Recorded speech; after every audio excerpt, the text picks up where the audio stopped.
Le frère jaloux. Il était une fois, dans un village entouré d'une grande forêt, deux frères, Samba et Balakai. Ils avaient grandi ensemble, partageant tout, sauf les cœurs. Car si Samba portait la bonté dans ses yeux, Balakai, lui, portait la jalousie dans les siens. Samba était un chasseur exceptionnel. Chaque jour, il revenait avec du gibier, qu'il partageait avec tout le village. Les anciens disaient qu'il avait reçu la bénédiction des esprits de la brousse. Mais plus le nom de Samba grandissait, plus le cœur de Bala se remplissait d'envie. Un matin, Balakai dit à son frère, « Allons chasser ensemble aujourd'hui. » Comme autrefois, Samba accepta, heureux de ce geste de réconciliation. Ils marchèrent longtemps, jusqu'à une clairière que personne n'osait traverser. Là, une antilope apparut. Samba tira une flèche, rapide et juste. Mais avant qu'il ne puisse s'en approcher, Balakai planta sa lance dans son dos. Samba tomba lentement à genoux. « Pourquoi, mon frère ?» murmura-t-il, et rentra seul au village. Il raconta que Samba avait été attaqué par une bête féroce. Tout le monde pleura,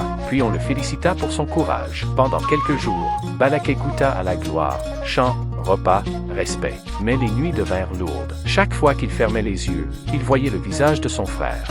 Alors Balakai perdit le sommeil, puis l'appétit, puis la paix. Un soir, incapable de supporter cette voix qui le hantait, il retourna seul dans la forêt. Il marcha toute la nuit, appelant le nom de son frère, les yeux pleins de larmes. Au matin, on retrouva son arc sous un arbre, mais Balakai n'était plus là. Certains disent qu'il a mis fin à ses jours en cherchant pardon. D'autres affirment qu'il vit encore, errant dans la forêt, essayant d'offrir aux esprits tout ce qu'il avait volé. Moralité, la jalousie peut donner la gloire pour un jour, mais elle vole la paix pour toujours.